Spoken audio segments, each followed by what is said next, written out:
ನನ್ನ ಯೂಟ್ಯೂಬ್ ಚಾನಲ್ಗೆ ಸ್ವಾಗತ. ಈಗಾಗಲೇ ನಾನು ಕರ್ನಾಟಕ ಪ್ರೌಢ ಶಿಕ್ಷಣ ಪರೀಕ್ಷಾ ಮಂಡಳಿ ಮಲ್ಲೇಶ್ವರಂ ಬೆಂಗಳೂರು ಇವರ SSLC ಏನು ಪ್ರಶ್ನೆ ಪತ್ರಿಕೆಗಳ ಸುಮಾರು 2023, 2022, 2021 ಮುಖ್ಯ ಪರೀಕ್ಷೆ ಅಂದರೆ ಏಪ್ರಿಲ್ ತಿಂಗಳು ನಡ್ತಕ್ಕಂಥ ಮುಖ್ಯ ಪರೀಕ್ಷೆಯ ಪ್ರಶ್ನೋತ್ತರಗಳನ್ನು ಈಗಾಗಲೇ ನನ್ನ ಯೂಟ್ಯೂಬ್ ಚಾನಲ್ನಲ್ಲಿ ಅಪ್ಲೋಡ್ ಮಾಡಿದ್ದೀನಿ. ಅವುಗಳನ್ನು ತಾವು ನನ್ನ ಡಿಸ್ಕ್ರಿಪ್ಷನ್ ಚಾನಲ್ನಲ್ಲಿ ಅದರ ಲಿಂಕನ್ನು ನೀಡಿದ್ದೀನಿ. ತಾವು ಅವುಗಳನ್ನು ಸಹಿತ ನೋಡ್ಬೋದು ಅಂತಕ್ಕಂಥದ್ದನ್ನು ಹೇಳ್ತಾ, ಇವತ್ತಿನ ಈ ಒಂದು ವಿಡಿಯೋದಲ್ಲಿ ನಾನು 2022 ಮಾರ್ಚ್ ಮತ್ತು ಏಪ್ರಿಲ್ ನಡೆದಂಥ ಮುಖ್ಯ ಪರೀಕ್ಷೆಯ ಸಮಾಜ ವಿಜ್ಞಾನದ ಪ್ರಶ್ನೋತ್ತರಗಳನ್ನು ಚರ್ಚಿಸಿದ್ದೇನೆ. ತಮಗೆ ಸ್ವಾಗತ. ಇಲ್ಲಿ ಬರ್ತಕ್ಕಂಥದ್ದು ಒಟ್ಟು ಬಹು ಆಯ್ಕೆ ಪ್ರಶ್ನೆಗಳು. ಒಂದು 8 ಪ್ರಶ್ನೆಗಳಿರ್ತವೆ, ಪ್ರತಿಯೊಂದಕ್ಕೂ 1 ಅಂಕಗಳು. ಅದರಲ್ಲಿ ಒಂದನೇದು ಯಾವುದು ಅಂದ್ರೆ 1453ರಲ್ಲಿ ಕಾನ್ಸ್ಟಾಂಟಿನೋಪಲ್ ನಗರವನ್ನು ವಶಪಡಿಸಿಕೊಂಡವರು ಯಾರು ಅಂತಕ್ಕಂಥ ಪ್ರಶ್ನೆ. ಅದರಲ್ಲಿ 4 ಆಪ್ಷನ್ಸ್ಗಳು. ಅದಕ್ಕೆ ಉತ್ತರ ಯಾವಪ್ಪ ಬಿ, ಆಟೋಮನ್ ಟರ್ಕರು ಅಂತ. ಅದಕ್ಕೆ ಉತ್ತರವನ್ನು ಕೆಳಗೆ ಕೊಟ್ಟಿದ್ದೀವಿ, ಆಟೋಮನ್ ಟರ್ಕರು ಅಂತಕ್ಕಂಥದ್ದು. ಎರಡನೇದು ಕ್ವಿಟ್ ಇಂಡಿಯಾ ಚಳವಳಿಯು ಕಾಂಗ್ರೆಸ್ಸೇತರ ನಾಯಕರ ನಾಯಕತ್ವವನ್ನು ವಹಿಸಿತು ಅಂತಕ್ಕಂಥದ್ದು. ಈ ಕೆಳಗಿನವರಲ್ಲಿ ಕಾಂಗ್ರೆಸ್ಸೇತರ ನಾಯಕರನ್ನು ಗುರುತಿಸಿರಿ ಅಂತಕ್ಕಂಥದ್ದು. ಇಲ್ಲಿ ಒಟ್ಟು 4 ನೀವು ವಿಡಿಯೋದಲ್ಲಿ ನೋಡ್ಬೋದು, 4 ವ್ಯಕ್ತಿಗಳನ್ನು ಕೊಟ್ಟಿದ್ದಾರೆ. ಅದರಲ್ಲಿ 3 ವ್ಯಕ್ತಿಗಳು ಕಾಂಗ್ರೆಸ್ ಪಕ್ಷಕ್ಕೆ ಸೇರಿದವರು. ಅದರಲ್ಲಿ ಸಿ ಮಾತ್ರ ಮೂರನೇದವರು, ಜಯಪ್ರಕಾಶ್ ನಾರಾಯಣ್ ಮಾತ್ರ ಇಲ್ಲಿ ಕಾಂಗ್ರೆಸ್ ಪಕ್ಷಕ್ಕೆ ಸೇರದೇ ಇರತಕ್ಕಂಥವ್ರು. ಯಾಕಂದ್ರೆ ಇವರು ಇಲ್ಲಿ ಜನತಾದಳ ಅಂತಕ್ಕಂತಹ ಒಂದು ಪಕ್ಷವನ್ನು ಸ್ಥಾಪನೆ ಮಾಡೋದ್ರ ಮೂಲಕ ತೃತೀಯ ರಂಗದ ನಾಯಕತ್ವವನ್ನು ವಹಿಸಿಕೊಂಡು ರಾಜಕೀಯಕ್ಕೆ ಬಂದವರು ಇವರು. ಮೊದಲಿಗೆ ಇವರು ಸಹಿತ ಕಾಂಗ್ರೆಸ್ ಪಕ್ಷದಲ್ಲಿನೇ ಕೆಲವು ಸಿದ್ಧಾಂತಗಳನ್ನು ಒಪ್ಪಿಕೊಂಡ್ರು ಸಹಿತ ಸಂಪೂರ್ಣವಾಗಿ ಕಾಂಗ್ರೆಸ್ ಪಕ್ಷದಲ್ಲಿ ಗುರುತಿಸಿಕೊಳ್ಳಿಲ್ಲ ಅಂತಕ್ಕಂಥದ್ದು. ಜಯಪ್ರಕಾಶ್ ನಾರಾಯಣ್ ಉತ್ತರವನ್ನು ನಾವು ಬರೀಬೇಕು. ಮೂರನೇದು, ಪಂಚತೀರ್ಥವು ಚೀನಾದ ಪ್ರಧಾನಿ ಚೌವ್ಯಾನ್ ಲಾಯ್ ಜೊತೆ ಒಪ್ಪಂದಕ್ಕೆ ಸಹಿ ಹಾಕಿದ ಭಾರತದ ಪ್ರಧಾನಿ ಯಾರು ಅಂತಕ್ಕಂಥ ಪ್ರಶ್ನೆ ಇದೆ. ಅದಕ್ಕೂ ಸಹಿತ ಇಲ್ಲಿ ನಿಮಗೆಲ್ಲ ಗೊತ್ತಿದೆ, ಎ, ಬಿ ಮತ್ತು ಸಿ ಮತ್ತು ಡಿ. ಇಲ್ಲಿ 4 ಉತ್ತರಗಳು. ಅದರಲ್ಲಿ 1ನೇ ಉತ್ತರ ಯಾವಪ್ಪ ಅಂದ್ರೆ ಎ, ಜವಾಹರ್ಲಾಲ್ ನೆಹರು. ಆ ಸಂದರ್ಭದಲ್ಲಿ ಭಾರತದ ಪ್ರಧಾನಿ ಆಗಿರ್ತಕ್ಕಂಥ ಜವಾಹರ್ಲಾಲ್ ನೆಹರು ಅವರು ಆ ಒಪ್ಪಂದಕ್ಕೆ ಸಹಿ ಹಾಕ್ತಾರೆ ಅಂತಕ್ಕಂಥದ್ದು. 4ನೇ ಪ್ರಶ್ನೆ, ಬಾಲಿಕೆಯರ ಸಬಲೀಕರಣಕ್ಕಾಗಿ ಬಾಲಿಕಾ ಸಂಘಗಳನ್ನು ಸ್ಥಾಪನೆ ನಿರ್ವಹಿಸಬೇಕಾದವರು ಯಾರು ಅಂತಕ್ಕಂಥ ಪ್ರಶ್ನೆ ಇದೆ. ಎ, ಬಿ ಮತ್ತು ಸಿ, ಡಿ 4 ಉತ್ತರಗಳಿದಾವೆ. 4 ಉತ್ತರಗಳಲ್ಲಿ ಅದರಲ್ಲಿ ಉತ್ತರ ಡಿ, ಅಂಗನವಾಡಿಗಳು ಅಂತಕ್ಕಂಥದ್ದು. ತಾವು ಉತ್ತರಗಳನ್ನು ಗಮನಿಸಬೇಕು ಮತ್ತು ಪರೀಕ್ಷೆಯಲ್ಲಿ ಸರಿಯಾದ ರೀತಿಯಲ್ಲಿ ಬರೀಬೇಕು. 5ನೇದು, ಕಾರ್ಗಿಲ್ ಸಮೀಪದ ಡ್ರಾಸ್ನಲ್ಲಿ ಅತಿ ಕಡಿಮೆ ಉಷ್ಣಾಂಶ ದಾಖಲಾಗಿದೆ, ಏಕೆಂದರೆ ಇದು ಏನು ಅಂತಕ್ಕಂಥ ಉತ್ತರ. ಒಟ್ಟು ಎ, ಬಿ, ಸಿ, ಡಿ 4 ಉತ್ತರಗಳು. ಆ 4 ಉತ್ತರಗಳನ್ನು ಗಮನಿಸಿದಾಗ ಆ ಉತ್ತರ ಯಾವುದಾಗತ್ತೆ ಅಂತಂದ್ರೆ ಸಿ ಆಗುತ್ತೆ. ಕಾರಣ ಅತಿ ಎತ್ತರದ ಪ್ರದೇಶದಲ್ಲಿ, ಅಂದರೆ ಸಮುದ್ರ ಮಟ್ಟದಿಂದ ಅತಿ ಎತ್ತರವಾಗಿರ್ತಕ್ಕಂಥ ಇರೋದರಿಂದ ನಿಮಗೆಲ್ಲ ಗೊತ್ತಿದೆ, 165 ಮೀಟರ್ ಮೇಲಕ್ಕೆ ಹೋದಂತೆ 1 ಡಿಗ್ರಿ ಸೆಂಟಿಗ್ರೇಡ್ ಉಷ್ಣಾಂಶ ಕಡಿಮೆ ಆಗ್ತಾ ಇರೋದರಿಂದ ಅದಕ್ಕೆ ಅತಿ ಕಡಿಮೆ ಉಷ್ಣಾಂಶ ದಾಖಲಾಗಿರ್ತಕ್ಕಂಥದ್ದು ಅನ್ನೋದನ್ನು ನೀವು ಸಿ ಉತ್ತರವನ್ನು ಇಲ್ಲಿ ಬರೀಬೇಕು. ಇನ್ನು 6ನೇದು ನಮ್ಮ ಸಂವಿಧಾನ 21ನೇ ವಿಧಿ ಏನು ತಿಳಿಸ್ತೈತೆ ಅಂತಕ್ಕಂಥದ್ದನ್ನು ಇಲ್ಲಿ ಗಮನಿಸಿದಾಗ ಒಟ್ಟು 4 ಉತ್ತರಗಳನ್ನು ಕೊಟ್ಟಿದ್ದಾರೆ. 4 ಉತ್ತರಗಳನ್ನು ಗಮನಿಸಿದಾಗ ಉತ್ತರವನ್ನು ನೀವು ಗಮನಿಸಿ. ಯಾವಪ್ಪ ಇದರಲ್ಲಿ ಡಿ ಆಗುತ್ತೆ. ಶಿಕ್ಷಣವು ಮಕ್ಕಳ ಮೂಲಭೂತ ಹಕ್ಕೆಂದು ಘೋಷಿಸಿರುವುದು. ಅದಕ್ಕೆ ಉತ್ತರವನ್ನು ಶಿಕ್ಷಣವು ಮಕ್ಕಳ ಮೂಲಭೂತ ಹಕ್ಕೆಂದು ಘೋಷಿಸತಕ್ಕಂಥದ್ದು. ಶಿಕ್ಷಣವನ್ನು ಇವತ್ತು ಮಕ್ಕಳ ಮೂಲಭೂತ ಹಕ್ಕು ಘೋಷಿಸಿ ಆ ಪಾಲಕರಿಗೆ ಒಂದು ಜವಾಬ್ದಾರಿಯನ್ನು, ಮೂಲಭೂತ ಕರ್ತವ್ಯಗಳಲ್ಲಿ 11ನೇ ಮೂಲಭೂತ ಕರ್ತವ್ಯ ಸೇರಿಸುವ ಮೂಲಕ ಪಾಲಕರು ತಮ್ಮ ಮಕ್ಕಳಿಗೆ ಶಿಕ್ಷಣವನ್ನು ಕೊಡಿಸುವುದು ಅವರ ಕರ್ತವ್ಯ ಅಂತಕ್ಕಂಥದ್ದನ್ನು ಇದರ ಪೂರಕವಾಗಿ ಸೇರಿಸಿದ್ದನ್ನು ಕಾಣ್ತಾ ಇದ್ದೀವಿ. ಇನ್ನು 7ನೇದು, ಕೆಳಗಿನವರಲ್ಲಿ ಸರ್ಕಾರದ ತೆರಿಗೆ ಇದರ ವರಮಾನ ಆಗಿರುವುದು ಯಾವುದು ಅನ್ನೋದನ್ನು ಇಲ್ಲಿ ಗಮನಿಸಿರಿ. ಅದಕ್ಕೆ ಆ ಥರ ಇಲ್ಲಿ ಎ, ಬಿ, ಸಿ, ಡಿಯನ್ನು ಗಮನಿಸಿದಾಗ ಅದರಲ್ಲಿ ಉತ್ತರ ಯಾವುದಪ್ಪ ಅಂದ್ರೆ ಬಿ ಉತ್ತರ ಆಗುತ್ತೆ. ವಿವಿಧ ರೀತಿಯ ದಂಡಗಳು. ಅದಕ್ಕೆ ಉತ್ತರವನ್ನು ಇಲ್ಲಿ ಕೆಳಗೆ ಕೊಟ್ಟಿದ್ದೀವಿ, ವಿವಿಧ ರೀತಿಯ ದಂಡಗಳು. 8ನೇ ಪ್ರಶ್ನೆ, ಬಿಳಿ ಕ್ರಾಂತಿಗೆ ಪಿತಾಮಹ ಪ್ರಖ್ಯಾತರಾದ ಉದ್ಯಮಿ ಯಾರು ಅಂತಕ್ಕಂಥ ಪ್ರಶ್ನೆ ಇದೆ. ಎ, ಬಿ, ಸಿ, ಡಿ 3 ಉತ್ತರಗಳು, 4 ಉತ್ತರಗಳು. ಅದರಲ್ಲಿ ಉತ್ತರ ಯಾವುದಾಗತ್ತಂದ್ರೆ ವರ್ಗೀಸ್ ಕುರಿಯನ್ ಅಂತಾಗತ್ತೆ. ಅದಕ್ಕೆ ಕೆಳಗಡೆ ವರ್ಗೀಸ್ ಕುರಿಯನ್ ಅಂತ ಕೊಟ್ಟಿದ್ದೀವಿ. ಇನ್ನು ಪ್ರಶ್ನೆ ನಂಬರ್ 2, 1 ವಾಕ್ಯದಲ್ಲಿ ಉತ್ತರಿಸಿ. ಇಲ್ಲೂ ಸಹಿತ 2 ಪ್ರಶ್ನೆಗಳು, ಪ್ರತಿಯೊಂದಕ್ಕೂ 1 ಅಂಕಗಳು, ಒಟ್ಟು 8 ಅಂಕಗಳು. ಅದಕ್ಕೆ 9ನೇ ಪ್ರಶ್ನೆ, ಬಂಗಾಳದಲ್ಲಿ ದ್ವೀಪ ಪರಿವರ್ತನೆ ಜಾರಿಗೆ ತಂದವರು ಯಾರು ಅನ್ನೋದನ್ನು ನೋಡಿದಾಗ ಉತ್ತರ ಯಾವುದು, ಬಂಗಾಳದಲ್ಲಿ ದ್ವೀಪ ಪರಿವರ್ತನೆ ಜಾರಿಗೆ ತಂದವರು ರಾಬರ್ಟ್ ಕ್ಲೈವ್. ನೆಕ್ಸ್ಟ್ 10ನೇ ಪ್ರಶ್ನೆ, ರಾಜಾ ರಾಮಮೋಹನ್ ರಾಯ್ ಸತಿ ಪದ್ಧತಿ ವಿರೋಧಿ ಹೋರಾಟವನ್ನು ಗವರ್ನರ್ ವಿಲಿಯಂ ಬೆಂಟಿಂಗ್ ಹೇಗೆ ಬೆಂಬಲಿಸಿರು ಅಂತಕ್ಕಂಥದ್ದನ್ನು ಇಲ್ಲಿ ನೋಡೋಣ. ಅದರ ಉತ್ತರವನ್ನು 1829ರಲ್ಲಿ ಯಾವ ರೀತಿ ಬೆಂಬಲಿಸಿದ್ರು ಅಂದರೆ 29ರಲ್ಲಿ ಸತಿ ಪದ್ಧತಿ ಕಾನೂನಾತ್ಮಕವಾಗಿ ನಿಷೇಧಗೊಳಿಸಿದರು. ಅಂದರೆ 1829ರಲ್ಲಿ ಸತಿ ಪದ್ಧತಿಯನ್ನು ರದ್ದತಿಯನ್ನು ಮಾಡೋದ್ರ ಮೂಲಕ ಇಲ್ಲಿ ಲಾರ್ಡ್ ವಿಲಿಯಂ ಬೆಂಟಿಂಗ್ ಯಾಕಂದ್ರೆ ರಾಜಾರಾಮನವ್ರಿಗೆ ಬೆಂಬಲಿಸ್ತಾರೆ ಅಂತಕ್ಕಂಥದ್ದು. 11ನೇ ಪ್ರಶ್ನೆ, ಮಾನವ ಹಕ್ಕುಗಳ ದಿನವನ್ನು ಆಚರಿಸುವರು ಯಾವಾಗ? ಅದಕ್ಕೆ ಉತ್ತರ ಮಾನವ ಹಕ್ಕುಗಳ ದಿನವನ್ನು ಡಿಸೆಂಬರ್ 10ನೇ ತಾರೀಕು. ಯಾಕಂದರೆ 1948 ಡಿಸೆಂಬರ್ 10ನೇ ತಾರೀಕು ಮಾನವ ಹಕ್ಕುಗಳ ಘೋಷಣೆಯನ್ನು ವಿಶ್ವಸಂಸ್ಥೆ ಮಾಡುತ್ತೆ. ಅದಕ್ಕೆ ಆ ನಿಟ್ಟಿನಲ್ಲಿ ಡಿಸೆಂಬರ್ 10ನ್ನು ಮಾನವ ಹಕ್ಕುಗಳ ದಿನವನ್ನಾಗಿ ಆಚರಣೆ ಮಾಡ್ತಾರೆ ಅಂತಕ್ಕಂಥದ್ದು. 12ನೇ ಪ್ರಶ್ನೆ, ಹೆಣ್ಣು ಭ್ರೂಣ ಹತ್ಯೆ ಎಂದರೆ ಏನು ಅಂತಕ್ಕಂಥದ್ದು. ಅದಕ್ಕೆ ಉತ್ತರ ಹೆಣ್ಣು ಭ್ರೂಣ ಬೆಳೆಯದಂತೆ ತಡೆಯುವುದು ಅಥವಾ ಕಾನೂನನ್ನು ಕಡೆಗಣಿಸಿ ಉದ್ದೇಶಪೂರ್ವಕವಾಗಿ ಗರ್ಭಪಾತ ಮಾಡೋದಕ್ಕೆ ಹೆಣ್ಣು ಭ್ರೂಣ ಹತ್ಯೆ ಎಂದು ಕರೀತಾರೆ. 13ನೇ ಪ್ರಶ್ನೆ, ಉಷ್ಣವಲಯದ ಎಲೆ ಉದುರಿಸುವ ಕಾಡುಗಳನ್ನು ಮಾನ್ಸೂನ್ ಕಾಡುಗಳು ಎಂದು ಕರೆಯುತ್ತಾರೆ ಏಕೆ ಅಂತ ಕರೀತಾರೆ. ಅದಕ್ಕೆ ಉತ್ತರವನ್ನು ಗಮನಿಸಿ. ವಸಂತ ಋತು ಅಥವಾ ಬೇಸಿಗೆ ಆರಂಭದಲ್ಲಿ ಎಲೆ ಉದುರಿಸುತ್ತವೆ, ಆದ್ದರಿಂದ ಏನಂತ ಕರೀತಾರೆ? ಅದಕ್ಕೆ ಎಲೆ ಉದುರುವ ಮಾನ್ಸೂನ್ ಕಾಡುಗಳು ಅಂತ ಕರೀತಾರೆ ಅಂತಕ್ಕಂಥದ್ದು. 14ನೇ ಪ್ರಶ್ನೆ, ಜನಸಾಂದ್ರತೆ ಎಂದರೆ ಏನು ಅಂತಕ್ಕಂಥದ್ದು. ಉತ್ತರ ಪ್ರತಿ ಚದರ ಕಿಲೋಮೀಟರ್ ಪ್ರದೇಶದಲ್ಲಿ ವಾಸಿಸುವ ಜನರ ಸಂಖ್ಯೆ, ಅದಕ್ಕೇನಂತ ಜನಸಾಂದ್ರತೆ ಅಂತ ಕರೀತಾರೆ ಅಂತಕ್ಕಂಥದ್ದು. 15 ಸಾಟಿ ವಿನಿಮಯ ಪದ್ಧತಿ ಅಂದರೆ ಏನು ಅಂತಕ್ಕಂಥದ್ದು. ಅದಕ್ಕೆ ಉತ್ತರವನ್ನು ಗಮನಿಸಿರಿ. ಹಣವನ್ನು ಬಳಸದೆ ಸರಕುಗಳಿಗೆ ವಿನಿಮಯ ಮಾಡೋದನ್ನು ಏನಂತ ಕರೀತಾರೆ ಅಂದ್ರೆ ಸಾಟಿ ವಿನಿಮಯ ಪದ್ಧತಿ ಅಂತ ಕರೀತಾರೆ ಅಂತಕ್ಕಂಥದ್ದು. ಇನ್ನು 16ನೇ ಪ್ರಶ್ನೆ, ವಿಶ್ವಗ್ರಾಹಕ ಆಂದೋಲನ ಚರಿತ್ರೆಯನ್ನು ಮಾರ್ಚ್ 15, 1962ರಲ್ಲಿ ಏಕೆ ಒಂದು ಮಹತ್ವದ ದಿನವಾಗಿ ಏನಪ್ಪ ಅಂದ್ರೆ ಇದನ್ನು ಆಚರಣೆ ಮಾಡ್ತಾರೆ ಹೇಳೋದನ್ನು ನೋಡ್ತಾ ಉತ್ತರವನ್ನು ಗಮನಿಸಿರಿ. ಮಾರ್ಚ್ 15, 1962ರಲ್ಲಿ ಅಮೆರಿಕದ ಅಧ್ಯಕ್ಷರಾಗಿರ್ತಕ್ಕಂಥ ಜಾನ್ ಎಫ್ ಕೆನಡಿ ಅಲ್ಲಿನ ನಾಗರಿಕರಿಗೆ 4 ಹಕ್ಕುಗಳನ್ನು ನೀಡುವ ಏನು ಮಾಡ್ತಾರೆ ವಿಧೇಯಕವನ್ನು ಏನಪ್ಪ ಅಂದ್ರೆ ಇಲ್ಲಿ ಅಂಗೀಕರಿಸ್ತಾರೆ ಅಂತಕ್ಕಂಥದ್ದು ಭಾಳ ಮುಖ್ಯವಾಗಿರ್ತಕ್ಕಂಥದ್ದು. ಆ ನಿಟ್ಟಿನೊಳಗೆ ಅದರ ಒಂದು ಸವಿನೆನಪಿಗೋಸ್ಕರ ಏನು ಮಾಡ್ತಂದ್ರೆ ಅದನ್ನು ಆಚರಣೆ ಮಾಡ್ತಾರೆ. ಇನ್ನು ಇಲ್ಲಿ ಒಟ್ಟು 8 ಪ್ರಶ್ನೆಗಳು, ಪ್ರತಿಯೊಂದಕ್ಕೂ 2 ಅಂಕಗಳು, ಒಟ್ಟು 16 ಅಂಕಗಳಿಗೆ ಏನಪ್ಪ ಅಂದ್ರೆ ಇಲ್ಲಿ ಪ್ರಶ್ನೆಗಳಿರ್ತವೆ. 17ನೇ ಪ್ರಶ್ನೆ, ಭಾರತೀಯ ರಾಜ್ಯಗಳನ್ನು ನಿಯಂತ್ರಣದಲ್ಲಿ ಬ್ರಿಟಿಷರು ಸಹಾಯಕ ಸೈನ್ಯ ಪದ್ಧತಿಯ ಹೇಗೆ ನೆರವಾಯಿತು? ಭಾರತೀಯ ರಾಜ್ಯವನ್ನು ನಿಯಂತ್ರಣ ಮಾಡಬೇಕಾದ್ರೆ ಬ್ರಿಟಿಷರು ಸಹಾಯಕ ಸೈನ್ಯ ಪದ್ಧತಿಯನ್ನು ಜಾರಿಗೆ ತಂದಿರಲ್ಲ, ಹೇಗೆ? ಉತ್ತರವನ್ನು ಗಮನಿಸಿದರೆ ಅದರ ನಿಬಂಧನೆಗಳನ್ನು ಬರೀಬೇಕು. ಬ್ರಿಟಿಷರು ಸೈನ್ಯದ ತುಕಡಿಯನ್ನು ಇರಿಸಿಕೊಳ್ಳುವುದು, ಸೇನೆಯ ವೇತನ ಹಾಗೂ ವೆಚ್ಚವನ್ನು ಭರಿಸಬೇಕು ರಾಜ್ಯ, ಮತ್ತು ಬ್ರಿಟಿಷ್ ರೆಸಿಡೆಂಟನ್ನು ತನ್ನ ಆಸ್ಥಾನದಲ್ಲಿ ನೇಮಕ ಮಾಡಿಕೊಳ್ಬೇಕು. ಇತರೆ ಯುರೋಪಿಯನ್ನರನ್ನು ನೇಮಿಸಿಕೊಳ್ಳುವಂತಿಲ್ಲ, ರೆಸಿಡೆಂಟನ್ನು ಬ್ರಿಟಿಷರ ಒಂದು ಪರವಾನಗಿಗಳಿದೆ ಏನಪ್ಪ ಅದನ್ನು ನೇಮಿಸಿಕೊಳ್ಳುವಂತಿಲ್ಲ. ಯುದ್ಧ ಸಂಧಾನಕ್ಕೆ ಗವರ್ನರ್ ಜನರಲ್ ಸಮ್ಮತಿ ಇರಬೇಕು ಅಂತಕ್ಕಂಥದ್ದು. ಇಷ್ಟು ಏನಪ್ಪ ಅಂದರೆ ಇಲ್ಲಿ ಬರ್ತಾವೆ. ಇದ್ರಾಗ ಯಾವುದಾದ್ರು 4 ಏನಪ್ಪ ಅಂದರೆ ನೀವು ಪಾಯಿಂಟ್ಸ್ಗಳನ್ನು ಬರೆದರೆ ಸಾಕು. 18ನೇ ಪ್ರಶ್ನೆ, 1961ರಲ್ಲಿ ಪೋರ್ಚುಗೀಸರು ಗೋವಾವನ್ನು ಹೇಗೆ ಮುಕ್ತಗೊಳಿಸಲಾಯಿತು ಅಂತಕ್ಕಂಥ ಪ್ರಶ್ನೆ ಇದೆ. ಅದಕ್ಕೆ ಉತ್ತರ 1ನೇದು ನಿರಂತರ ಚಳವಳಿ, 2ನೇದು ಆಫ್ರಿಕಾ ಯುರೋಪ್ನಿಂದ ಪೋರ್ಚುಗೀಸ್ ಸೇನೆ ಆಗಮನ, 3ನೇ ಪಾಯಿಂಟು 1955ರಲ್ಲಿ ಸತ್ಯಾಗ್ರಹಿಗಳ ವಿಮೋಚನಾ ಹೋರಾಟ, 1961ರಲ್ಲಿ ಭಾರತ ಸೇನೆಯಿಂದ ಗೋವಾ ವಿಮುಕ್ತಿ ಆಗುತ್ತೆ ಅನ್ನೋದನ್ನು ನೀವು ಉತ್ತರವನ್ನು ಬರೀಬೇಕಾಗತ್ತೆ. 19ನೇ ಪ್ರಶ್ನೆ, ಭಾರತ ವಿದೇಶಾಂಗ ನೀತಿಯ ಉದ್ದೇಶಗಳೇನು ಅಥವಾ ವಿಶ್ವಸಂಸ್ಥೆಯ ಭದ್ರತಾ ಸಮಿತಿಯ ಕಾರ್ಯಗಳನ್ನು ವಿವರಿಸಿರಿ ಅಂತಕ್ಕಂಥದ್ದಿದೆ. ಹಂಗಾರೆ 1ನೇದು ಉತ್ತರವನ್ನು ಬರೆಯೋಣ. ಭಾರತದ ವಿದೇಶಾಂಗ ನೀತಿಯ ಏನಪ್ಪ ಅಂದ್ರೆ ಉದ್ದೇಶಗಳೇನು ಅನ್ನೋದನ್ನು ಗೊತ್ತಾದಾಗ 1ನೇದು ಯಾವುದಪ್ಪ ಅಂದ್ರೆ ರಾಷ್ಟ್ರೀಯ ಬದ್ಧತೆ, ಏನಪ್ಪ ಅಂದ್ರೆ ಆರ್ಥಿಕ ಸಂವರ್ಧನೆ, ಸಾಂಸ್ಕೃತಿಕ ಮೌಲ್ಯಗಳ ಬಿತ್ತರ, ಆನಂತರ ಏನಪ್ಪ ಅಂದ್ರೆ ಮಿತ್ರ ರಾಷ್ಟ್ರಗಳ ಹೆಚ್ಚಿಸಿ ವಿರೋಧಿ ರಾಷ್ಟ್ರಗಳ ನಿರ್ಬಂಧ, ವಿಶ್ವಶಾಂತಿ ಮತ್ತು ಸಹಬಾಳ್ವೆ, ಇವು ಏನಪ್ಪ ಅಂದ್ರೆ ಭಾರತದ ವಿದೇಶಾಂಗ ನೀತಿಯ ಉದ್ದೇಶಗಳು. ಇನ್ನು ವಿಶ್ವಸಂಸ್ಥೆಯ ಭದ್ರತಾ ಸಮಿತಿಯ ಕಾರ್ಯಗಳೇನು ಅನ್ನೋದನ್ನು ಗಮನಿಸಿದಾಗ 1ನೇದು ಏನಪ್ಪ ಅಂತಂದ್ರೆ ಇಲ್ಲಿ ಅಥವಾ ಪ್ರಶ್ನೆಗಿರುವುದರಿಂದ ಜಾಗತಿಕ ಸಮಸ್ಯೆಗಳ ಶಾಂತಿಯುತ ಪರಿಹಾರ, ಶಾಂತಿ ಪಾಲನಾ ಪಡೆ ನಿಯೋಜನೆ, ಅಂತಾರಾಷ್ಟ್ರೀಯ ನ್ಯಾಯಾಲಯದ ನ್ಯಾಯಾಧೀಶರ ನೇಮಕ, ಮಹಾಕಾರ್ಯದರ್ಶಿ ಉಮೇದುವಾರಿಕೆ ಹೆಸರು ಸೂಚನೆ. ಆನಂತರ ಇಷ್ಟು ಏನಪ್ಪ ಅಂದ್ರೆ ಭದ್ರತಾ ಸಮಿತಿಯ ಪ್ರಮುಖವಾಗಿರ್ತಕ್ಕಂಥ 4 ಅಂಶಗಳನ್ನು ಬರೆದರೆ ಸಾಕು ಅಂತಕ್ಕಂಥ. 20ನೇ ಪ್ರಶ್ನೆ, ಸಾಮಾಜಿಕ ಸ್ತರವಿನ್ಯಾಸದ ವಿವಿಧ ರೂಪದಲ್ಲಿದೆ ಹೇಗೆ? ಅಥವಾ 1920ರ ದಶಕದಲ್ಲಿ ದೇವರಾಜ ಅರಸರು ಕರ್ನಾಟಕದಲ್ಲಿ ಸಾಮಾಜಿಕ ಬದಲಾವಣೆಗಳಿಗೆ ಯಾವ ರೀತಿ ತಂದರು ಅನ್ನತಕ್ಕಂಥ ಪ್ರಶ್ನೆ ಇದೆ. 1ನೇದು ಪುತ್ರ ಸಾಮಾಜಿಕ ಸ್ತರನ ವಿವಿಧ ರೂಪದಲ್ಲಿದೆ ಹೇಗೆ ಅಂತ ಪ್ರಶ್ನೆ ಕೇಳಿದಾಗ ಉತ್ತರವನ್ನು ನೀವು ಬರೀಬೇಕಾಗತ್ತೆ. ಉತ್ತರ ಯಾಕಂದರೆ ಆದಿವಾಸಿ ಸಮಾಜ, ಗುಲಾಮಗಿರಿ, ಆನಂತರ ಎಸ್ಟೇಟ್ ಪದ್ಧತಿ, ವರ್ಣ ವ್ಯವಸ್ಥೆ, ಆನಂತರ ಜಾತಿ ವ್ಯವಸ್ಥೆ ಇದಿರುವುದರಿಂದ ಈ ರೀತಿಯಾಗಿ ಸಾಮಾಜಿಕ ಸ್ತರವಿನ್ಯಾಸದ ವಿವಿಧ ರೂಪವನ್ನು ನಾವು ಏನಪ್ಪ ಅಂದ್ರೆ ಹೇಳ್ಬೋದು ಅನ್ನೋದನ್ನು. ಇನ್ನು 70ರ ದಶಕದಲ್ಲಿ ದೇವರಾಜ ಅರಸರು ಕರ್ನಾಟಕದಲ್ಲಿ ಸಾಮಾಜಿಕ ಬದಲಾವಣೆಗಳನ್ನು ಯಾವ ರೀತಿ ಜಾರಿಗೆ ತಂದರು ಅನ್ನೋದನ್ನು ನೀವು ಉತ್ತರವನ್ನು ಇಲ್ಲಿ ಬರೀಬೇಕಾಗತ್ತೆ. 1ನೇದು ಸಾಮಾಜಿಕ ದುರ್ಬಲರ ವಿಮೋಚನೆಗೆ ಶಾಸನವನ್ನು ಮಾಡ್ತಾರೆ, ಗೇಣೆದಾರರ ಬಿಡುಗಡೆಗೊಳಿಸ್ತಾರೆ, ಆನಂತರ ಜೀತ ಪದ್ಧತಿಯನ್ನು ನಿರ್ಮೂಲನೆ ಮಾಡ್ತಾರೆ, ಆನಂತರ ಬಡವರ ಋಣ ಪರಿಹಾರವನ್ನು ಮಾಡ್ತಕ್ಕಂಥದ್ದು, ತಲೆ ಮೇಲೆ ಮೊಲ ಹೊರುವ ರೂಢಿಯ ನಿರ್ಮೂಲನೆಯನ್ನು ಕಾನೂನಾತ್ಮಕವಾಗಿ ಮಾಡೋದ್ರ ಮೂಲಕ ಇಲ್ಲಿ ಕರ್ನಾಟಕದಲ್ಲಿ ಸಾಮಾಜಿಕ ಬದಲಾವಣೆಗಳಿಗೆ ಕಾರಣರಾಗ್ತಾರೆ ಅನ್ನೋದನ್ನು ಇಲ್ಲಿ ನಾವು ಗಮನಿಸಬೇಕು. ಇದರಲ್ಲಿ ಯಾವುದಾದ್ರೂ 4 ಅಂಶಗಳನ್ನು ಬರೆದರೆ ಸಾಕು ಅಂತಕ್ಕಂಥದ್ದು. ಇನ್ನು ಪೂರ್ವಘಟ್ಟ ಹಾಗೂ ಪಶ್ಚಿಮ ಘಟ್ಟಗಳ ನಡುವೆ ವ್ಯತ್ಯಾಸವನ್ನು ಬರೆಯಿರಿ ಅನ್ನೋದನ್ನು ಕಾಣ್ತಾರೆ. ಇಲ್ಲಿ ನೋಡಿ ಪೂರ್ವಘಟ್ಟ, ಆನಂತರ ಪಶ್ಚಿಮ ಘಟ್ಟ.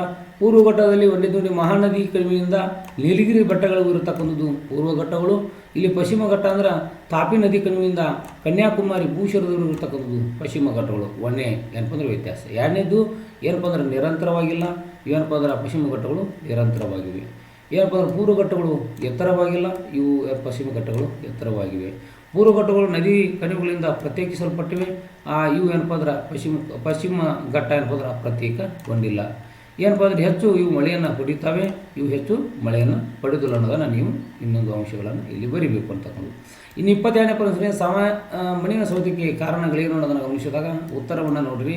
ಒಂದನೇದು ಮಣ್ಣಿನ ಸವೆತಕ್ಕೆ ಮೇನ್ ಕಾರಣ ಏನಂದ್ರೆ ಅರಣ್ಯನಾಶ. ಎರಡನೇದು ಅತಿಯಾಗಿ ಪ್ರಾಣಿಗಳನ್ನು ಮೇಯಿಸುವುದು, ನೇರವಾಗಿ ಹುಲ್ಲುಗಾವಲುಗಳಲ್ಲಿ ಬಿಟ್ಟು ವರ್ಗಾವಣೆ ಬೇಸಾಯ, ಆನಂತರ ಅವೈಜ್ಞಾನಿಕ ಬೇಸಾಯ, ಅನಂತರ ಮೇಲ್ಪದ ಮಣ್ಣನ್ನು ಇಟ್ಟಿಗೆ ಹಾಗೂ ಹಂಚುಗಳಿಗೆ ಏನಪ್ಪ ಅಂದ್ರೆ ತಯಾರು ಮಾಡಲು ಬಳಸ್ತಕ್ಕಂಥದ್ದು, ಆನಂತರ ಪ್ರವಾಹಗಳು, ಆನಂತರ ಭೂಕುಸಿತ. ಇದರಲ್ಲಿ ಯಾವುದಾದ್ರೂ 4 ಅಂಶಗಳನ್ನು ಬರೆಯುವುದರ ಮೂಲಕ ನೀವು ಉತ್ತರವನ್ನು ಬರೀಬೇಕು. ಇನ್ನು 23 ಪ್ರಶ್ನೆ, ಸ್ವಸಹಾಯ ಸಮೂಹಗಳು ಮಹಿಳೆಯರ ಸ್ವಾಯತ್ತತೆ ಹಾಗೂ ಘನತೆಯನ್ನು ಹೆಚ್ಚಿಸಿವೆ ಹೇಗೆ ಅಂತಕೊಂಡು ಹೇಳ್ತಾರೆ. ಮಹಿಳೆಯರ ಒಂದು ಸಬಲೀಕರಣ ನಿಟ್ಟಿನಲ್ಲಿ ಸರ್ಕಾರ ಏನು ಕ್ರಮ ಕೈಗೊಂಡಿದೆ ಅನ್ನೋದನ್ನು ಗಮನಿಸಿದಾಗ ಅವರ ವರಮಾನ ಹೆಚ್ಚಳ, ಸ್ವಉದ್ಯೋಗ ತರಬೇತಿಗಳನ್ನು ಸರ್ಕಾರ ಮಾಡ್ತಾಯಿದೆ. ನಂತರ ಉಳಿತಾಯ ವೃದ್ಧಿಗಳನ್ನು ಮಾಡ್ತಾಯಿದೆ. ಇಚ್ಛಾನುಸಾರ ಖರ್ಚಿಗೆ ಅವಕಾಶ ಕೊಟ್ಟಿದೆ. ಸಾಲ ಸಬ್ಸಿಡಿಗಳನ್ನು ನೀಡ್ತಾ ಇದೆ. ಸರ್ವೋತ್ಮಕ ಅಭಿವೃದ್ಧಿಯನ್ನು ಇಲ್ಲಿ ಮಾಡಿದ್ದನ್ನು ಕಾಣ್ತಾ ಇದೆ. ಇದರಲ್ಲಿ ಯಾವುದಾದ್ರೂ 4 ಅಂಶಗಳನ್ನು ಬರೆಯಿರಿ ಅಂತಕ್ಕಂಥದ್ದು. ಇನ್ನು 24ನೇ ಪ್ರಶ್ನೆ, ಜಾಗತೀಕರಣದಿಂದ ಗ್ರಾಹಕರಿಗೆ ಅನುಕೂಲವಾಗಿದೆ ವಿಶ್ಲೇಷಿಸಿರಿ ಅಂತಕ್ಕಂಥದ್ದು. ಏನಾಗಿದೆ ಜಾಗತೀಕರಣದಿಂದ ಗ್ರಾಹಕರಿಗೆ ಏನು ಅನುಕೂಲ ಆಗಿದೆ ಅಂದರೆ ಉತ್ತರವನ್ನು ನಾವು ಇಲ್ಲಿ ಗಮನಿಸಿದಾಗ ಸರಕು ಮತ್ತು ಸೇವೆಗಳ ವಿಶಾಲವಾಗಿರ್ತಕ್ಕಂಥ ಉತ್ಪಾದನೆ ಆಗ್ತಾ ಇದೆ. ಇದರಿಂದ ಕಡಿಮೆ ದರಕ್ಕೆ ಗ್ರಾಹಕರಿಗೆ ಸಿಗ್ತಾ ಇದೆ ಅಂತಕ್ಕಂಥ. ಪ್ರಪಂಚದ ಒಂದೇ ರೀತಿಯ ಸರಕು ಲಭ್ಯತೆ ಸಿಗ್ತಾ ಇದೆ. ಆಯ್ಕೆಯಲ್ಲಿ ಅವಕಾಶ ಸಿಗ್ತದೆ. ವಿಶಾಲತೆ ಇದೆ ಅಂದರೆ ಆಯ್ಕೆಯಲ್ಲಿ ಚಾಯ್ಸಿಂಗ್ ಅವಕಾಶ ಇದೆ. ಇನ್ನು ಪೈಪೋಟಿಯಲ್ಲಿ ಏನಪ್ಪ ಅಂದರೆ ಪೈಪೋಟಿಯಿಂದ ಬೆಲೆ ಕಡಿಮೆ ಆಗ್ತಾ ಇದೆ, ಅಂದರೆ ಗುಣಮಟ್ಟದ ವಸ್ತುಗಳು ಗ್ರಾಹಕರಿಗೆ ಸಿಗ್ತವೆ. ಭಾಳ ಮುಖ್ಯವಾಗಿರ್ತಕ್ಕಂಥದ್ದು. ಇದರಲ್ಲಿ ಯಾವುದಾದ್ರೂ 4 ಅಂಶಗಳನ್ನು ತಾವು ಬರೀರಿ ಅಂತಕ್ಕಂಥದ್ದು. ಇನ್ನು ಪ್ರಶ್ನೆ ನಂಬರ್ 4 6 ವಾಕ್ಯಗಳಲ್ಲಿ ಉತ್ತರಿಸಿರ್ತಕ್ಕಂಥದ್ದು. ಇಲ್ಲಿ 9 ಪ್ರಶ್ನೆಗಳು, ಪ್ರತಿಯೊಂದಕ್ಕೂ 3 ಅಂಕಗಳು, ಒಟ್ಟು 27 ಅಂಕಗಳಿಗೆ ನೀವು ಉತ್ತರಿಸಬೇಕಾಗತ್ತೆ. ಯಾಕೆ 25ನೇ ಪ್ರಶ್ನೆ, ಬ್ರಿಟಿಷರ ಶಿಕ್ಷಣ ಪ್ರಭಾವದಿಂದ ಉಂಟಾದ ಅಭಿರುಚಿ ಹಾಗೂ ಆಲೋಚನೆಗಳು ಭಾರತದಲ್ಲಿ ಹೊಸ ತಲೆಮಾರು ಸೃಷ್ಟಿಗೆ ಕಾರಣ ಆದವು ಅಂತಕ್ಕಂಥ ಪ್ರಶ್ನೆ. ಅಂದರೆ ಬ್ರಿಟಿಷ್ ಶಿಕ್ಷಣದಿಂದ ಭಾರತದಲ್ಲಿ ಆದ ಪರಿಣಾಮಗಳು ಅಂದರೆ ಒಂದೇ, ಈ ಪ್ರಶ್ನೆ ಒಂದೇ ಅಂತಕ್ಕಂಥದ್ದು. ಹಂಗಾರೆ ಉತ್ತರವನ್ನು ಗಮನಿಸಿದಾಗ ನೋಡಿ, ಒಂದನೇದು ಆಧುನಿಕತೆ, ಜಾತ್ಯತೀತತೆ, ಪ್ರಜಾಪ್ರಭುತ್ವ, ವೈಜ್ಞಾನಿಕ ಆಲೋಚನೆ, ರಾಷ್ಟ್ರೀಯವಾದ ಈ ದೃಷ್ಟಿಕೋನ ಬೆಳೀತಾ ಹೋಗುತ್ತೆ. ಸ್ಥಳೀಯವಾದ ಹಾಗೂ ಸಾಹಿತ್ಯಕ್ಕೆ ಇಲ್ಲಿ ಪ್ರೋತ್ಸಾಹವನ್ನು ಏನಪ್ಪ ಅಂದ್ರೆ ಸಿಗ್ತಾ ಹೋಗುತ್ತೆ. ಆನಂತರ ವೃತ್ತಪತ್ರಿಕೆಗಳ ಪ್ರಕಟಣೆ ಆಗೋದ ಮೂಲಕ ಜನರು ವೃತ್ತಪತ್ರಿಕೆಗಳನ್ನು ಓದಿ ಏನಪ್ಪ ಅಂದ್ರೆ ನಮ್ಮ ದೇಶದ ಒಂದು ವ್ಯವಸ್ಥೆಯನ್ನು, ಇಡೀ ಪ್ರಪಂಚದ ಒಂದು ಏನಪ್ಪ ಅಂದ್ರೆ ಸ್ವಾತಂತ್ರ್ಯ ಚಳುವಳಿ ಬಗ್ಗೆ, ಬೇರೆ ಬೇರೆ ವಿಷಯಗಳ ಬಗ್ಗೆ ತಿಳ್ಕೊತಾನೆ. ಧಾರ್ಮಿಕ ಹಾಗೂ ಸಾಮಾಜಿಕ ಸುಧಾರಣೆಗಳಾಗ್ತವೆ.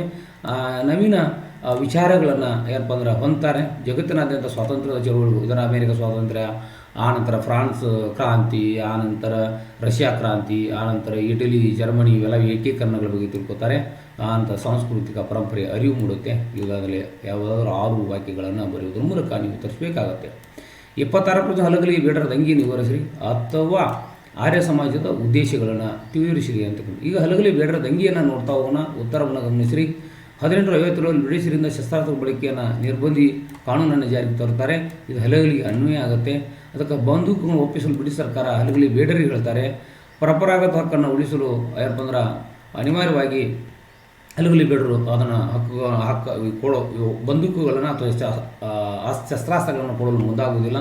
ಅದಕ್ಕೆ ಅವರ ಬಂಟೂರು, ಬೋದಾನಿ, ಆಲ್ಗುಂಡಿಯ ಬೇಡರ ಇದರೊಳಗೆ ಸೇರ್ಪಡೆ ಕೊಟ್ಕೊಂಡು ಬ್ರಿಟಿಷರ ವಿರುದ್ಧ ಹೋರಾಟ ನಿಲ್ತಾರೆ. ಇಂಗ್ಲೀಷರ ಸೇನೆ ಅಲ್ಲಿಗೆ ಬರುತ್ತೆ. ಬ್ರಿಟಿಷರು ಬೇಡರಿಗೆ ಮತ್ತು ಸಾಕಷ್ಟು ಏನಪ್ಪ ಅಂದ್ರೆ ಹೋರಾಟ ಆಗುತ್ತೆ, ಯುದ್ಧ ಆಗುತ್ತೆ. ಆ ಯುದ್ಧದಲ್ಲಿ ಬ್ರಿಟಿಷರು ಬೇಡರನ್ನು ದಮನ ಮಾಡ್ತಾರೆ. ಈಗ ಬಂಡಾಯಗಾರನ ಗೆಲ್ಲಿಸಿ ಕೊನೆಗೆ ಬಂಡಾಯ ಅಂತ್ಯ ಆಗುತ್ತೆ.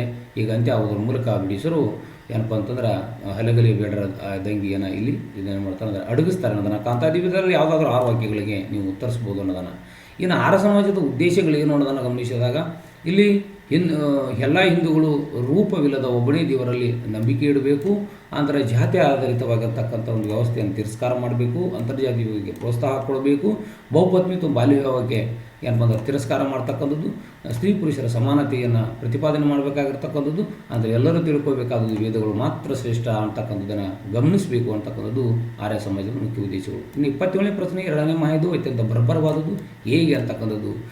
ಯಾಕೆ ಅಂತಂದರೆ ಇಲ್ಲಿ ಭಾಳ ಮುಖ್ಯವಾಗಿರ್ತಕ್ಕಂಥದ್ದು ಗಮನಿಸಬೇಕು. ಉತ್ತರವನ್ನು ಗಮನಿಸಿದಾಗ 30ಕ್ಕಿಂತಲೂ ಹೆಚ್ಚು ದೇಶಗಳು ಇದರಾಗ ಭಾಗಿಯಾಗಿರ್ತವೆ. ಮತ್ತು ಇದರಿಂದ ಆರ್ಥಿಕ ಮಹಾಕುಸಿತ ಆಗುತ್ತೆ. ಮತ್ತು ಯುರೋಪ್ ಮತ್ತು ಅಮೇರಿಕಾದಲ್ಲಿ ಆರ್ಥಿಕ ಸಂಕಷ್ಟ ಎದುರಾಗುತ್ತೆ. ಜನರ ಜೀವನ ಮಟ್ಟ ಕುಸಿತಾ ಹೋಗುತ್ತೆ, ಕೈಗಾರಿಕೆಗಳು ಮತ್ತು ಕೃಷಿ ಸ್ಥಗಿತ ಆಗುತ್ತೆ, ನಿರುದ್ಯೋಗ ಸೃಷ್ಟಿಯಾಗುತ್ತೆ, ಲಕ್ಷಾಂತರ ಜನರ ಮಾರಣ ಹೋಮ ಆಗುತ್ತೆ, ಅಣುಶಕ್ತಿ ಬಳಕೆ ಆಗುತ್ತೆ, ಹಲವು ನಗರಗಳು ಏನಪ್ಪ ಅಂದ್ರೆ ಸರ್ವನಾಶ ಆಗ್ತವೆ. ಇದನ್ನು ಗಮನಿಸಿದಾಗ ಏನಪ್ಪ ಅಂದ್ರೆ ಎರಡನೇ ಮಹಾಯುದ್ಧ ಅತ್ಯಂತ ಬರ್ಬರ ಅಂತಕ್ಕಂಥದ್ದನ್ನು ನಾವು ಉತ್ತರವನ್ನು ಬರೀಬೇಕಾಗತ್ತೆ. ಇದರಲ್ಲಿ ಯಾವುದಾದ್ರೂ 6 ವಾಕ್ಯಗಳಿಗೆ ಉತ್ತರವನ್ನು ಬರೀರಿ. 28ನೇ ಪ್ರಶ್ನೆ, ಭಾರತ ಆಂತರಿಕ ಸಮಸ್ಯೆಯಾಗಿರುವ ಕೋಮುವಾದ ನಿವಾರಣೆಗೆ ನಿಮ್ಮ ಸಲಹೆಗಳೇನು? ನಮ್ಮ ದೇಶದಲ್ಲಿ ಏನಾಗಿದೆ ಅಂದ್ರೆ ಹಿಂದೂ ಮುಸ್ಲಿಂ ಆಗಿರ್ಬೋದು, ಹಿಂದೂ ಕ್ರೈಸ್ತ ಆಗಿರ್ಬೋದು, ಕ್ರೈಸ್ತ ಮುಸ್ಲಿಮ್ಸ್ ಆಗಿರ್ಬೋದು, ಹೀಗೆ ಬೇರೆ ಬೇರೆ ಧರ್ಮೀಯರ ನಡುವೆ ಕೋಮುವಾದ ಅಂತಕ್ಕಂಥದ್ದು ಭಾಳ ಸಮಸ್ಯೆಯಾಗಿ ಪರಿಣಮಿಸಿದೆ ಅನ್ನೋದನ್ನು. ಹಂಗಾರೆ ಉತ್ತರವನ್ನು ಏನು ಬರೀಬೇಕು ಅಂತಕ್ಕಂಥ ಉತ್ತರ ಬಹಳ ಸಿಂಪಲ್ ಆಗಿರ್ತಕ್ಕಂಥದ್ದು, ಏಕರೂಪ ನಾಗರಿಕತೆ, ಎಲ್ಲರಿಗೂ ಒಂದೇ ಕಾನೂನನ್ನು ಜಾರಿರ್ತಕ್ಕಂಥದ್ದು, ನಾಗರಿಕರಲ್ಲಿ ಸಮಾನತೆ, ಜಾತಿ ಮನೋಭಾವನೆಯನ್ನು ಬಿಡಬೇಕು, ರಾಷ್ಟ್ರೀಯ ಚಿಂತನೆಯನ್ನು ಬೆಳೆಸಬೇಕು, ಮತೀಯ ಮೂಲಭೂತವಾದನ್ನು ನಿವಾರಣೆ ಮಾಡಬೇಕು, ಸಮಾನತೆ ಸಹೋದರತ್ವವನ್ನು ಬೆಳೆಸ್ತಾ ಹೋಗಬೇಕು, ಬಹುಸಂಸ್ಕೃತಿಯ ಏನಪ್ಪ ಅಂದ್ರೆ ಬಹುರೂಪತೆಗೆ ಗೌರವವನ್ನು ಪ್ರತಿಯೊಬ್ಬರು ಕೊಡಬೇಕು, ಜಾತ್ಯತೀತ ತತ್ವಕ್ಕೆ ಎಲ್ಲರೂ ಭದ್ರ ಆಗಬೇಕು. ಇದನ್ನು ಮಾಡಿದಾಗ ಮಾತ್ರ ಭಾರತದಲ್ಲಿ ಕೋಮುವಾದವನ್ನು ನಾವು ಹೋಗಲಾಡಿಸ್ಬೋದು ಅನ್ನೋದನ್ನು ನೀವು ಉತ್ತರವನ್ನು ಬರೀಬೇಕಾಗತ್ತೆ. ಅದರಲ್ಲಿ ಯಾವುದಾದ್ರೂ 6 ವಾಕ್ಯಗಳಿಗೆ ಉತ್ತರಿಸಿ.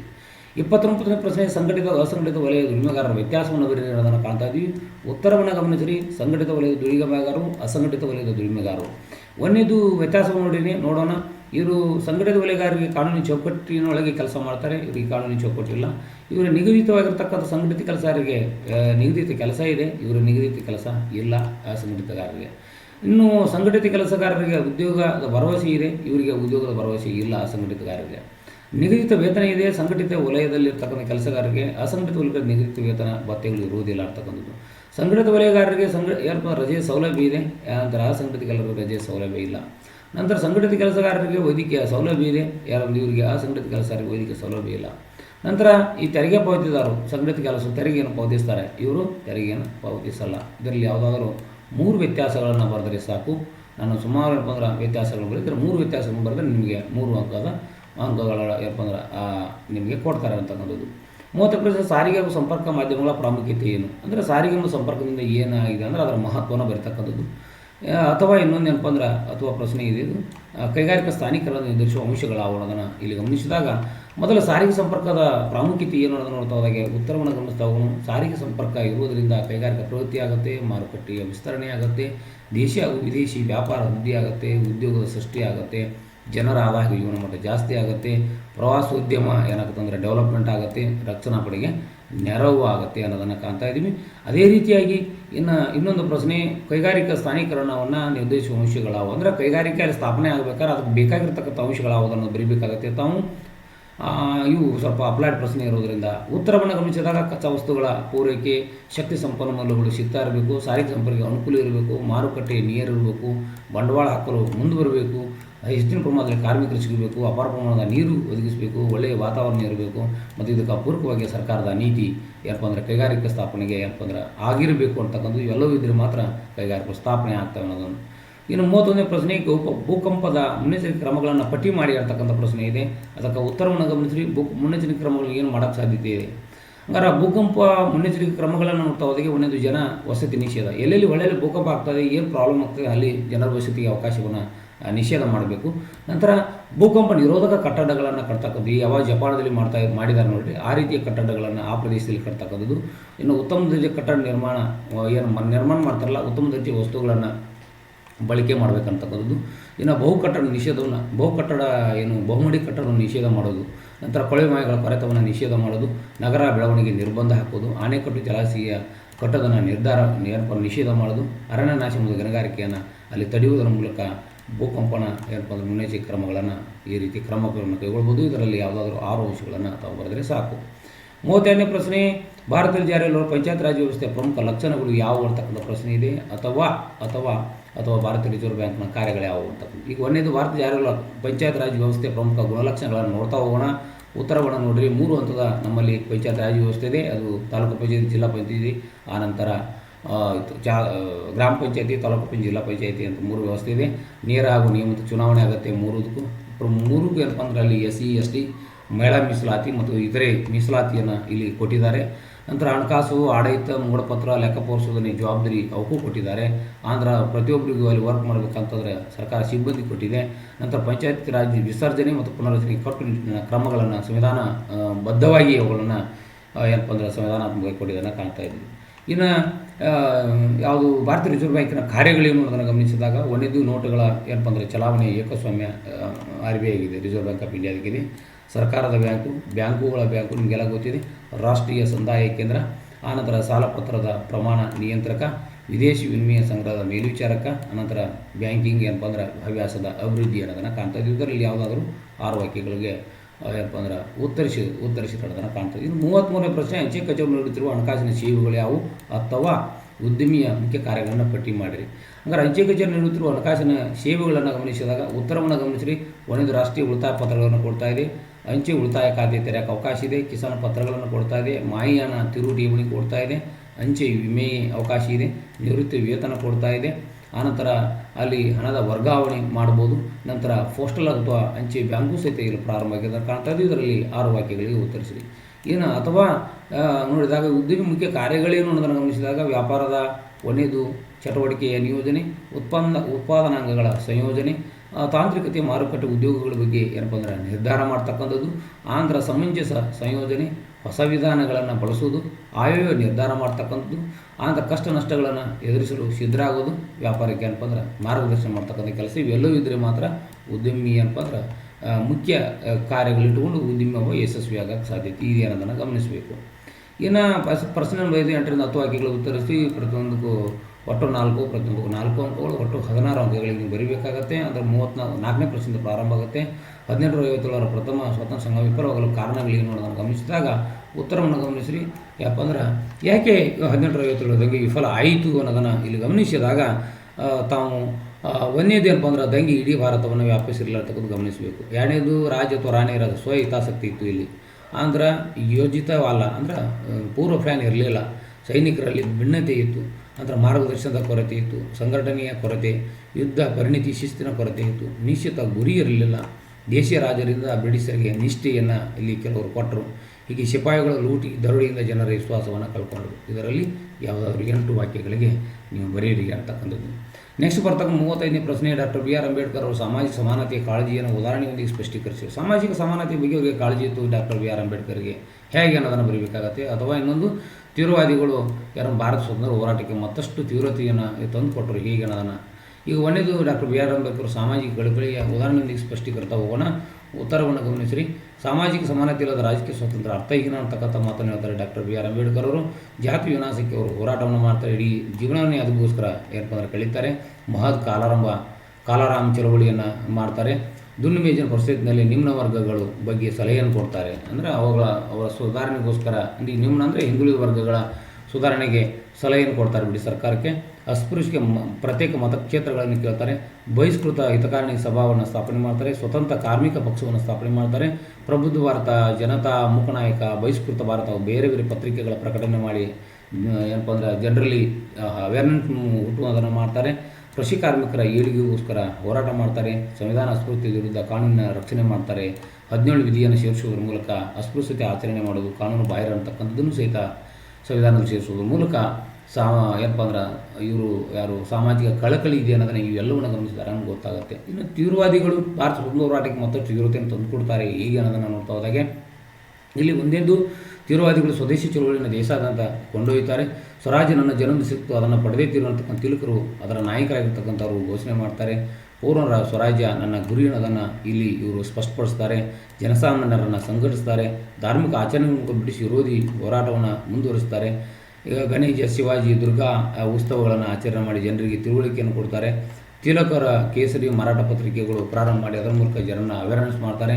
ಜನಸಾಮಾನ್ಯರ ಹೋರಾಟದ ಪ್ರೇರಣೆಯನ್ನು ಕೊಡ್ತಾರೆ. ಕಾರ್ಮಿಕರ ಕ್ರಾಂತಿಕಾರಕ ಬರವಣಿಗೆಗಳನ್ನು ಬರೆದು ಇದನ್ನು ಜನರಿಗೆ ಮುಟ್ಟಿಸ್ತಾರೆ. ತಿಲಕರ ಗೀತಾರಸ ಗ್ರಂಥವನ್ನು ಬಿಡುಗಡೆ ಮಾಡ್ತಾರೆ. ಲಾಲ ಬಾಲ ಪಾಲ, ಅರವಿಂದೋ ಘೋಷ್ ಪ್ರಮುಖ ಇದರ ನಾಯಕರಾಗಿ ಹೋರಾಟವನ್ನು ಮಾಡ್ತಾರೆ. ಬ್ರಿಟಿಷರನ್ನು ಜನಸಾಮಾನ್ಯರ ಮನವಣಿಗೆ ಕೊಂಡೊಯ್ತಾರೆ. ಬ್ರಿಟಿಷರನ್ನು ಖಂಡಿಸ್ತಾರೆ ಮತ್ತು ಅವರ ತತ್ವಗಳಿಗೆ ವಿರೋಧವನ್ನು ವ್ಯಕ್ತಪಡಿಸ್ತಾರೆ ಅಂತಕ್ಕಂಥದ್ದು. ಇದನ್ನು ನೋಡಿದಾಗ ತೀವ್ರವಾದಿಗಳು ಸ್ವತಂತ್ರ ಹೋರಾಟ ತಮ್ಮದೇ ಆಗಿರ್ತಕ್ಕಂಥ ಪಾತ್ರವನ್ನು ವಹಿಸಿದ್ದಾರೆ ಅಂತಕ್ಕಂಥದ್ದು ಯಾವುದಾದ್ರೂ 8 ವಾಕ್ಯಗಳಿಗೆ ಉತ್ತರಿಸಿರಿ ಅಂತಕ್ಕಂಥದ್ದು. ಇನ್ನು 36ನೇ ಪ್ರಶ್ನೆ, ಸಿಂಧೂ ಬಯಲಿನ ನಾಗರಿಕತೆಯಿಂದ ಪ್ರಾರಂಭಿಸಿ ಇತ್ತೀಚಿನವರೆಗೆ ಭಾರತ ಮತ್ತು ಚೀನಾಗಳ ಸಂಬಂಧ ವಿವರಿಸಿರಿ ಅನ್ನೋದನ್ನು ಗಮನಿಸಿರಿ. ಸಿಂಧು ನಾಗರಿಕತೆಯಿಂದ ಪ್ರಾರಂಭಿಸಿ ಇತ್ತೀಚಿನವರೆಗೆ ಉತ್ತರವನ್ನು ಗಮನಿಸಿದಾಗ ಸಿಂಧು ಮತ್ತು ಮೆಸೊಪೊಟೇಮಿಯಾ ನಾಗರಿಕತೆಯೊಂದಿಗೆ ಗುರುತಿಸಲಾಗಿದೆ. ಬೌದ್ಧ ಧರ್ಮದ ಪ್ರಸಾರ ಆ ರಾಷ್ಟ್ರಗಳಲ್ಲಿ ನಾವು ನಮ್ಮ ಬೌದ್ಧ ಧರ್ಮೀಯರು ಮಾಡಿದ್ದನ್ನು ಕಾಣ್ತಾ ಇದ್ವಿ. ಇನ್ನು ರಾಜವಂಶರ ವ್ಯಾಪಾರ ಸಂಬಂಧಗಳು ಮೊದಲಿಂದ ಇತ್ತು ಅನ್ನೋದನ್ನು ಕಾಣ್ತಾ ಇದ್ವಿ. ಕೌಟಿಲ್ಯನ ಅರ್ಥಶಾಸ್ತ್ರದ ಚೀನಾ ರೇಷ್ಮೆಯ ಉಲ್ಲೇಖ ಇದೆ. ಪಂಚಶೀಲ ತತ್ವಗಳನ್ನು ನಾವು ಇಲ್ಲಿ ಗಮನಿಸಬೇಕು. ಟಿಬೇಟ್ ವಿವಾದ, 1960ರ ಚೀನಾ ಇಂಡೋ ಚೀನಾ ಯುದ್ಧ, ಗಡಿ ವಿವಾದ, ಅರುಣಾಚಲ ಪ್ರದೇಶ ವಿವಾದ, ಆನಂತರ ಬ್ರಿಕ್ಸ್ ಉದಯ ಆಯಿತು. ಅದರಲ್ಲಿ ಭಾರತ ಮತ್ತು ಚೀನಾ ಎರಡೂ ರಾಷ್ಟ್ರಗಳಿರೋದನ್ನು ಕಾಣ್ತಾ ಇದ್ವಿ. ಇವುಗಳನ್ನು ಇಷ್ಟು ಅಂಶಗಳನ್ನು 8 ವಾಕ್ಯಗಳನ್ನು ಬರೆದರೆ ಸಾಕು. 37% ನಮ್ಮ ದೇಶದ ಆರ್ಥಿಕ ಅಭಿವೃದ್ಧಿಯಲ್ಲಿ ಕೃಷಿಯ ಪ್ರಾಮುಖ್ಯತೆ ಏನು ಅಂದರೆ ವ್ಯವಸಾಯದ ಪ್ರಾಮುಖ್ಯತೆ ಏನು ಅನ್ನೋದನ್ನು ಗಮನಿಸಿದಾಗ ಇಲ್ಲಿ ಉತ್ತರವನ್ನು ಬರೀಬೇಕು. ಇದು ನಮ್ಮ ದೇಶದ ಆರ್ಥಿಕ ಅಭಿವೃದ್ಧಿ ಕೃಷಿ ಪ್ರಾಮುಖ್ಯತೆ ಅಂದರೂ ಒಂದೇ ಅಥವಾ ಭಾರತದಲ್ಲಿ ವ್ಯವಸಾಯದ ಮಹತ್ವ ಅಂದರೂ ಒಂದೇ ಅನ್ನೋದನ್ನು ಗಮನಿಸಬೇಕು. ಎರಡು ಉತ್ತರ ಒಂದೇ. ಪ್ರಾಚೀನ ವೃತ್ತಿ ನಂಬುದು 65% ಜನ ಇದ್ರ ಮ್ಯಾಗ ಇನ್ನೂ ಅವಲಂಬಿತರಾಗಿದ್ದಾರೆ. ದೇಶದ ಆರ್ಥಿಕ ಅಭಿವೃದ್ಧಿಯಲ್ಲಿ ತನ್ನದೇ ಆದ ಪಾತ್ರ ವಹಿಸ್ತಾ ಇದೆ. ಎಷ್ಟೋ ಜನರ ಜೀವನ ಆಧಾರ ಉದ್ಯೋಗ ಇದು. ಆನಂತರ ಜನ ಮತ್ತು ಜಾನುವಾರುಗಳಿಗೆ ಆಹಾರವನ್ನು ಕೊಡ್ತಾ ಇದೆ. ತೃತೀಯ ವೃತ್ತಿಗಳಿಗೆ ನೆರವು ಕೊಡ್ತಾ ಇದೆ. ಕೈಗಾರಿಕಾ ಪ್ರಗತಿ ಆಗ್ತಾ ಇದೆ. ರಾಜಕೀಯ ಹಾಗೂ ಸಾಮಾಜಿಕ ಪರಿಸ್ಥಿತಿ ಮೇಲೆ ತನ್ನದೇ ಆಗಿರ್ತಕ್ಕಂಥ ಪ್ರಭಾವವಿದೆ.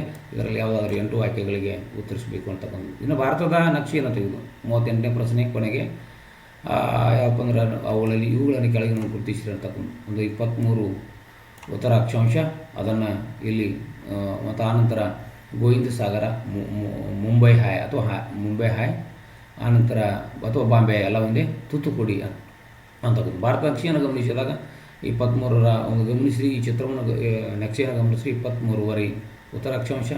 ಬಿ ಏನಪ್ಪ ಅಂದರೆ ಗೋವಿಂದ ಸಾಗರ, ಆನಂತರ ಮುಂಬೈ ಹಾಯ್ ಅಥವಾ ಬಾಂಬೆ ಹಾಯ್, ಆನಂತರ ತೂತುಕುಡಿ. ಈ ರೀತಿಯಾಗಿ ನೀವು ಏನಪ್ಪ ಅಂದ್ರೆ ನಿಗದಿತ ಅವಧಿ ಒಳಗೆ ಏನು ನಿಮ್ಗೆ ಕೊಟ್ಟಂತಹ 3 ತಾಸಿನೊಳಗೆ ಏನಪ್ಪ ಅಂದ್ರೆ ನೀವು ಈ ರೀತಿ ಉತ್ತರವನ್ನು ಬಿಡಿಸುವುದರ ಮೂಲಕ ಹೆಚ್ಚು ಅಂಕಗಳನ್ನು ಗಳಿಸಿ ಅಂತಕ್ಕಂಥದ್ದನ್ನು ಇಲ್ಲಿ ಹೇಳ್ತಾ, ಇಲ್ಲಿವರೆಗೆ ನನ್ನ ವಿಡಿಯೋವನ್ನು ತಾವು ವೀಕ್ಷಿಸಿದ್ದಕ್ಕಾಗಿ ತಮಗೆ ಧನ್ಯವಾದಗಳು. ಇಲ್ಲಿವರೆಗೆ ನನ್ನ ವಿಡಿಯೋವನ್ನು ಯಾರು ಸಬ್ಸ್ಕ್ರೈಬ್ ಮಾಡಿಲ್ಲ ಅಂದರೆ ಸಬ್ಸ್ಕ್ರೈಬ್ ಮಾಡಿ, ಲೈಕ್ ಮಾಡಿ, ಕಮೆಂಟ್ ಮಾಡಿ, ಹಾಗೂ ಇಷ್ಟ ಆದರೆ ಏನಪ್ಪ ಅಂದ್ರೆ ನಿಮ್ಮ ಸ್ನೇಹಿತರಿಗೆ, ವಿದ್ಯಾರ್ಥಿಗಳಿಗೆ ಏನಪ್ಪ ಅಂದ್ರೆ ಶೇರ್ ಮಾಡಿ ಅಂತ ಹೇಳ್ತಾ ಇಲ್ಲಿಗೆ ನನ್ನ ವಿಡಿಯೋವನ್ನು ಮುಗಿಸ್ತಾ ಇದ್ದೀನಿ. ಎಲ್ಲರಿಗೂ ನಮಸ್ಕಾರ.